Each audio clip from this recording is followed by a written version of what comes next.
Oshinoko empezó como un fenómeno, un manga que no solo expuso lo oscuro de la industria del entretenimiento, sino que también capturó nuestros corazones con personajes complejos y una narrativa intrigante. Pero, ¿qué pasó con el final? ¿Por qué dejó a tantos lectores insatisfechos? Hoy vamos a analizar a fondo las razones por las que el cierre de esta historia fue decepcionante. Y si eres fan, tal vez este video te haga replantear algunas cosas. El inicio prometedor. Para entender por qué el final no funcionó, primero debemos recordar por qué Oshinoko atrapó tanto a su audiencia. Desde el principio, Aka Akasaka nos ofreció un manga que era mucho más que entretenimiento. Ese primer capítulo, con la trágica muerte de Ai Hoshino, nos prometió un viaje emocional lleno de misterio y justicia. El concepto de reencarnación mezclado con el tema de la industria del espectáculo fue algo fresco. Aku y Ruby como personajes centrales tenían historias personales tan potentes que no podían evitar conectar con ellos. Sin embargo, a medida que nos acercábamos al final, parecía que todo esto se iba desdibujando. El desenlace del misterio. El gran misterio de Oshinoko siempre fue quién mató a Ai Hoshino y por qué. Este tema no solo daba forma a la trama, sino que definía a Aqua como personaje. Pero, ¿qué obtuvimos al final? Una resolución apresurada y en mi opinión insatisfactoria. Cuando finalmente se revela la identidad del asesino, la reacción de Aqua es plana. Claro, hay un enfrentamiento, pero carece de la profundidad emocional que tanto esperábamos. La motivación del antagonista es genérica y el impacto que debería haber tenido este momento simplemente no está. Además, el autor eligió cerrar el arco de Aqua de una forma casi abrupta.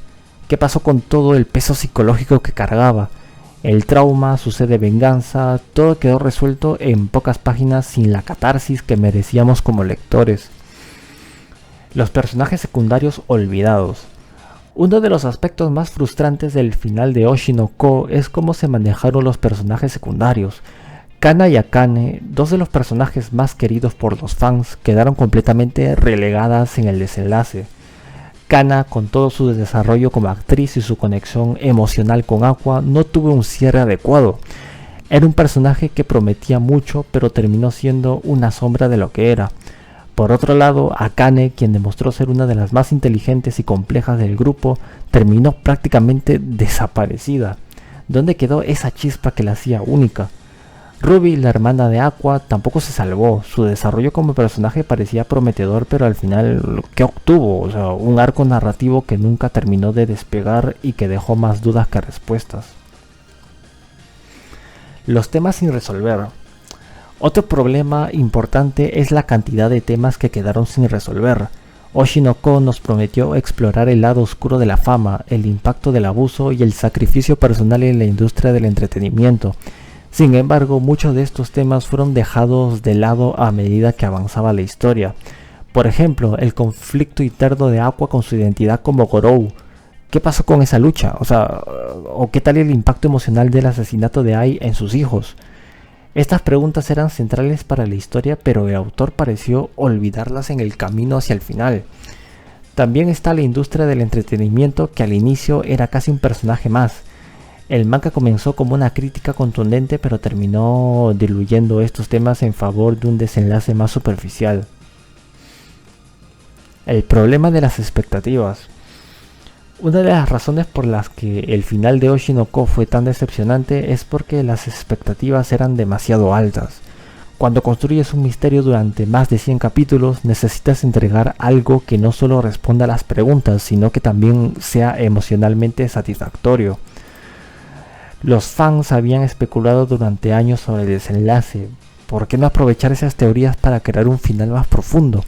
En cambio, lo que obtuvimos fue algo que parecía más preocupado por terminar rápido que por hacerlo bien.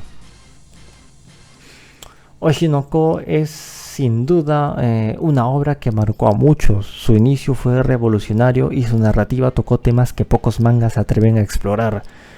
Pero su final simplemente no estuvo a la altura. Fue apresurado, mal planificado, tal vez ambos. Lo que está claro es que dejó a una parte importante de la audiencia insatisfecha. Y aunque siempre será recordado como una obra única, su final será un recordatorio de lo difícil que es cerrar una historia tan compleja. Pero ahora quiero escuchar sus opiniones. ¿Creen que el final de Oshinoko fue decepcionante? ¿O creen que cumplió con lo que prometía? Déjenme sus comentarios, denle like al video si les gustó este análisis y no olviden suscribirse por si hay algo más en el futuro.